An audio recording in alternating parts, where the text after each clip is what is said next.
Hello students, तो हम लोग देखने के लिए जा रहे हैं क्लास 10th एनसीईआरटी का मैथ है, एक्सरसाइज है 3.6 और इसमें हम देखने वाले हैं प्रश्न संख्या 2 का तीसरा भाग है, यानी कि 2 का तीसरा प्रश्न हम लोग देखने वाले हैं। थोड़ा सा मजेदार प्रश्न है, ठीक है। एनसीईआरटी का प्रश्न है तो निश्चित तौर पर थोड़ा सा मजेदार तो होगा। हर एक क्वेश्चन एक दूसरे से बिल्कुल अलग होता है, तो यहाँ पर हम देखने वाले हैं। क्वेश्चन को एक बार पूरा पढ़ेंगे, फिर हर एक बारीकी को समझते हुए क्वेश्चन को हम लोग करेंगे।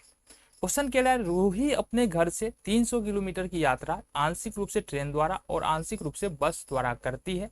यदि वो 60 किलोमीटर ट्रेन से और शेष बस से यात्रा करती है तो उसे 4 घंटे लगते हैं। यदि वो 100 किलोमीटर ट्रेन से और शेष बस से यात्रा करती है तो उसे 10 मिनट अधिक लगता है। तो ट्रेन और बस की गति अलग अलग ज्ञात करना है। पहली बात तो निकल के आ रहा है प्रश्न में, जो हमको ध्यान रखना है वो तो ये है कि हमको ट्रेन और बस की गति ज्ञात करनी है, यानी ट्रेन की चाल ज्ञात करनी है और हमको बस की चाल ज्ञात करनी है। पहली बात तो यहाँ से ये समझो, क्या ज्ञात करनी है? ट्रेन की चाल ज्ञात करनी है, देन हमको बस की चाल ज्ञात करनी है। पहले बात तो ये निकल के आ रहा है, ठीक है। अब समझो बात, यहाँ पर किसकी बात हो रही है, क्या क्या बात हमको यहाँ पर जानना होगा कि रूही जो है ना, रूही नाम की लड़की है। चलो यहाँ देख लेते हैं, ये रूही है, ठीक है, और इसको अपने घर पहुंचना है। अब रूही को जब घर जाएगी ना, तो ऐसा नहीं है कि घर बिल्कुल जो है एकदम पैदल चली जाएगी या ट्रेन से चली जाएगी या बस से जाएगी। कुछ दूर इसको जो है ना ट्रेन से तय करना है और कुछ दूर इसको जो है ना बस से तय करना है, ठीक है। अलग अलग स्थिति में कुछ दूर ट्रेन से तय करना है, कुछ दूर बस से तय करना है, ठीक है। और घर और रूही के बीच में जो डिस्टेंस है ना वो 300 किलोमीटर का है। कितने का डिस्टेंस है? 300 किलोमीटर का है। इतनी बातें समझ में आ गई। ये डिस्टेंस है 300 किलोमीटर का, ठीक। अब प्रश्न को समझो पहले। रूही अपने घर से 300 किलोमीटर की यात्रा कुछ ट्रेन से और कुछ बस से तय करती है। यदि वो 60 किलोमीटर ट्रेन से तय करे, अगर रूही 60 किलोमीटर ट्रेन से चली जाती है, ट्रेन से तय कर लेती है, तो कितना दूरी बच जाएगा जो बस से तय करेगी? अगर 60 किलोमीटर ट्रेन से तय कर ले रूही, तो जाहिर सी बात है कि 300 में से 60 घटा दो, बच जाता है 240 किलोमीटर रूही बस से तय करेगी। यानी कि पहले स्थिति में रूही जो है 60 किलोमीटर ट्रेन से तय करेगी और 240 किलोमीटर दूरी, ये डबल जीरो आ गया, किलोमीटर दूरी बस से तय करेगी। इतनी बातें समझ में आ गया। हर एक बात को समझते चलो। और इसमें इसको लग जाता है 4 घंटे। कितना लगता है? टोटल 4 घंटे लगता है। इतनी बातें समझो, ये बात हमको ध्यान रखना है, आगे प्रश्न में काम आएगा। यदि वह 100 किलोमीटर ट्रेन से, अब दूसरे स्थिति में क्या कह रही, क्या क्या बात हो रहा है कि रूही 100 किलोमीटर ट्रेन से तय करती है। कितना? यहाँ पर देखो 100 किलोमीटर ट्रेन से कितना तय करती है? 100 किलोमीटर ट्रेन से तय करती है। तो बस से कितना करेगी? टोटल दूरी कितना है? 300 है। 100 किलोमीटर ट्रेन से चली गई तो बस से जाएगी 200 किलोमीटर। अब इस बार जो है 10 मिनट अधिक समय लगता है। कितना देर लगता है?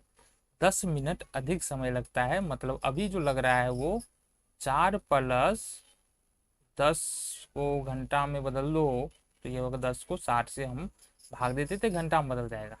तो इतना समय इसको अभी लग रहा है।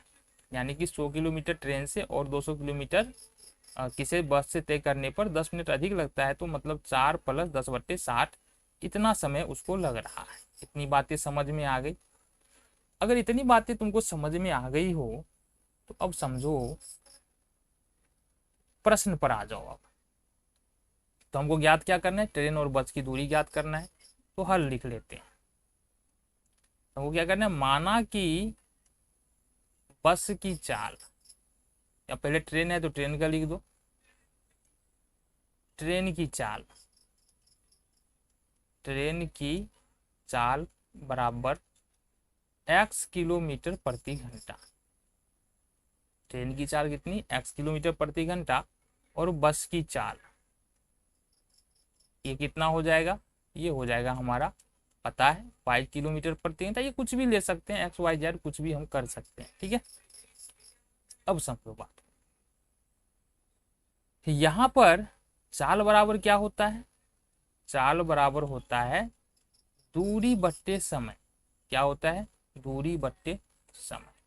और समय बराबर अगर हम निकालें तो ये होता है कितना, दूरी बट्टे चाल। कितना हो जाएगा, दूरी बट्टे चाल। ये बात हमको ध्यान रखना है। तो यहाँ पर गौर से देखो ना, पहले स्थिति में ये हमने निकाला कि 60 किलोमीटर ट्रेन से चल, रूही 60 किलोमीटर ट्रेन से चलती है और 240 किलोमीटर बस से चलती है। ठीक है, और बस की चाल यहाँ पर है x किलोमीटर प्रति घंटा और ट्रेन की चाल है x किलोमीटर प्रति घंटा और बस की चाल है y किलोमीटर प्रति घंटा। तो यहाँ से कुछ बात ध्यान दो, अगर हम ट्रेन द्वारा लिया गया समय निकालेंगे तो क्या निकालेंगे, पहले ऊपर में हमको दूरी रखना पड़ेगा और नीचे में चाल रखना पड़ेगा। तो ट्रेन से पहली स्थिति में कितनी दूरी तय करती है, 60 किलोमीटर, तो 60 किलोमीटर ऊपर चला जाएगा और चाल नीचे रखना पड़ेगा, तो ट्रेन की चाल है x। ये हो जाएगा 60 बट्टे में x। इसी तरह से बस के बारे में देखेंगे तो बस से 240 किलोमीटर की दूरी तय करती है, तो ये हो जाएगा ऊपर में 240 और बट्टे में कितना समय, यहाँ पर देख लो बट्टे में हमारा बस का चाल कितना है y, तो y कर लेंगे। अब ये ट्रेन के द्वारा लिया गया समय 60 बट्टे x हो गया और बस के द्वारा लिया गया समय 240 बट्टे y हो गया। अब अगर इस दोनों समय को जोड़ेंगे तो कितना लग रहा है, प्रश्न में दिया हुआ ये 4 घंटा लग रहा है। तो प्रश्नानुसार क्या लिख सकते हैं, अकॉर्डिंग टू क्वेश्चन क्या लिखेंगे, बिल्कुल यही लिख देंगे, 60 बट्टे x प्लस 240 बट्टे y बराबर ये लग जाता है 4। इसको मान लो इक्वेशन नंबर फर्स्ट। ठीक है जी, समस्या होनी नहीं चाहिए कोई। इसी तरह से दूसरी स्थिति क्या कह रही है कि यहाँ पर 100 किलोमीटर ट्रेन से, तो अगर हम 100 किलोमीटर ट्रेन से रूही तय कर रही है तो 100 किलोमीटर तय करने में रूही के द्वारा लिया गया समय कितना हो जाएगा, या ट्रेन द्वारा लिया गया समय कितना हो जाएगा, यहाँ पर दूरी है 100 किलोमीटर, चाल है x और यहाँ हमारा आता है दूरी बट्टे चाल करते हैं तो समय निकल जाता है। इसी तरह से प्लस में, अब ये तो ट्रेन का हो गया, बस से तय करती है 200 किलोमीटर दूसरी स्थिति में और बस की चाल है y किलोमीटर। अगर दूरी बट्टे चाल करेंगे तो समय निकल जाएगा और दोनों समय मिलाकर अब बोल रहा है कि 4 घंटा तो पहले लग ही रहा था, 4 घंटा अभी भी लग रहा है, लेकिन 4 घंटा से 10 मिनट ज्यादा लग रहा है। मिनट को घंटा में बदलने के लिए हम 60 से यहाँ पर भाग दे देते हैं। ये इक्वेशन नंबर हो गया हमारा 2। अच्छा, इसको हम सॉल्व कर लेते हैं। ये तो हमारा कट जाएगा ये। अब देखो यहाँ से 4 प्लस 1 बट्टे 6 कर लोगे, इसको सिंपल भिन्न का जोड़ है तो ये होगा 25 बट्टे 6। ठीक है, ये हमारा हो जाएगा, यहाँ से लिख ही लो। अच्छा, लिख नहीं लो तो आगे हम लिख देंगे। ठीक है, ये 25 बट्टे 6 हो जाएगा यहाँ पर। तो समीकरण 1 और समीकरण 2 तुम्हारे पास यहाँ से दिख रहा है ना। चल, अब अपने को करना क्या है, सिंपली समीकरण 1 और 2 को क्या करना है, जो हमने पहले इस चैप्टर में जो कुछ बातें हमने सीखी है उसके आधार पर हल करना है। तो इसके लिए हम क्या करते हैं, मान लेते हैं, माना कि 1 बट्टे x बराबर u तथा 1 बट्टे y बराबर v।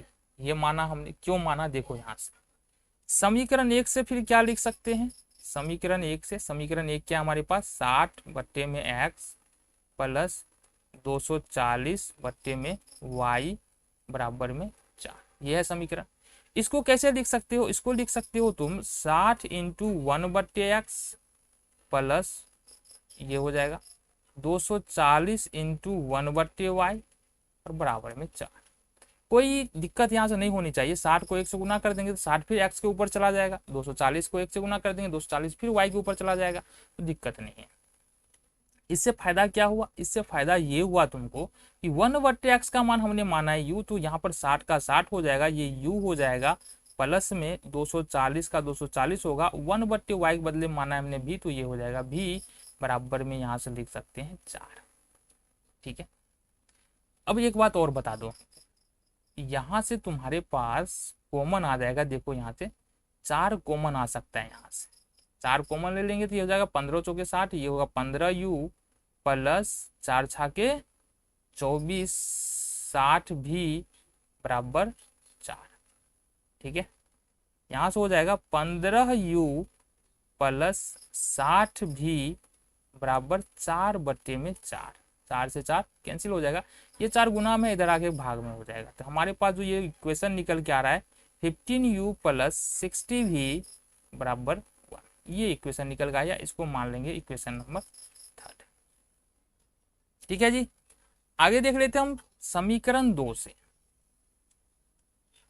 समीकरण 2 से, समीकरण 2 हमारे पास क्या है, समीकरण 2 है हमारे पास 100/x प्लस 200/y बराबर, अब ये हमने बताया था कितना जोड़ के, यहाँ पर देखो गौर से 25/6, 4 प्लस 10/6 का 10/60 का कितना होगा 25/6, ये हो जाएगा।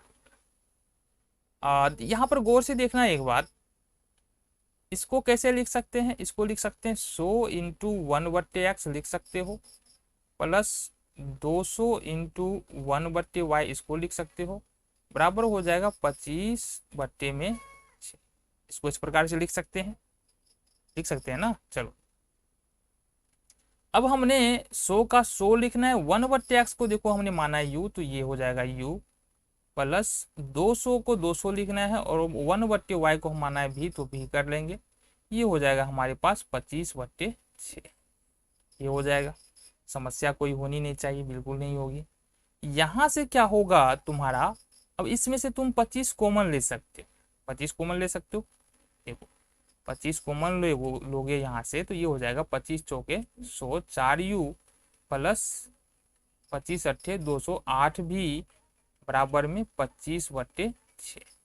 ठीक है, अब इससे आगे इधर देख लेते हैं, ये हो जाएगा हमारे पास 4u प्लस 8 भी बराबर 25/6 तो है ही, और ये 25 जो है ना गुना में है, इस साइड अगर लेके आएंगे इधर तो भागाम हो जाएगा, तो ये हो जाएगा हमारे पास 25। 25 से 25 कैंसिल आउट हो जाएगा, तो हमारे पास क्या बच के आ रहा है, हमारे पास बच के आ रहा है 4u प्लस 8 भी बराबर 1/6। मल्टीप्लाई कर लेते हैं, ये होगा 24u प्लस 48 भी बराबर 1। ठीक है, इसको मल्टीप्लाई हो जाएगा 6 चौके 24u प्लस 48 भी बराबर 1, ये हो जाएगा समीकरण नंबर 4। तो समीकरण 3 और 4 हमारे पास यहाँ से निकल के आ चुके हैं। अब हम इससे आगे का काम कर लेते हैं। क्या लिखेंगे जी, अब लिखना है समीकरण 3 और 4 से। समीकरण 3 और 4 से, समीकरण 3 क्या हमारे पास, समीकरण 3 है हमारे पास 15u प्लस 60 भी बराबर 1, और समीकरण 4 है हमारे पास 24u प्लस 48 भी बराबर 1। अब किसी का गुणांक तो यहाँ पर बराबर है नहीं, किसी का गुणांक बराबर नहीं है, तो सबसे पहले गुणांक बराबर करना होगा, जिसके लिए हम उपयोग करने वाले हैं यहाँ पर, देखो u का गुणांक यहाँ पर कितना है 24, तो 24 से इस समीकरण में गुणा करना है पहले वाले में, और पहले वाले समीकरण में u का गुणांक 15 है, तो दूसरे समीकरण हमको 15 से यहाँ पर गुणा करना होगा। अब 24 और 15 को गुणा करो, कितना हो जाएगा ये 24 गुने 15, 5 के 20, 2 5 10 2 12, ये हो जाएगा 4 एकम 4 2 एकम 2 0 4 2 6 360, ये हो जाएगा हमारे पास 360 u, और ये गुना कर लो 24 छाके कितना होगा 20 छाके 120, 6 चौके 24 144 हो जाएगा।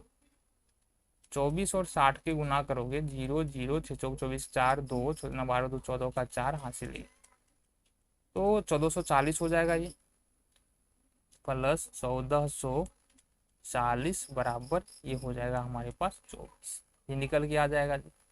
आएगा कि नहीं आएगा बता दो जरा। फिर 15 गुना 24 करेंगे तो ये तो 360 ही आएगा u, और 48 गुने 15 कर लो, 48 गुने 15 करोगे कितना आएगा 8 पंचे 40 का 0 हासिल 4 5 20 4 24 4 हासिल 2 8 इकाई 8, 4 इकाई 4, 0, 8 4 12 का 2, 2 1 3, 4 3 7। ये हो जाएगा हमारा 720। कितना हो जाएगा 720। अच्छा ये भी है ना, तो भी लिखो तो सही। ये हो जाएगा हमारे पास 15।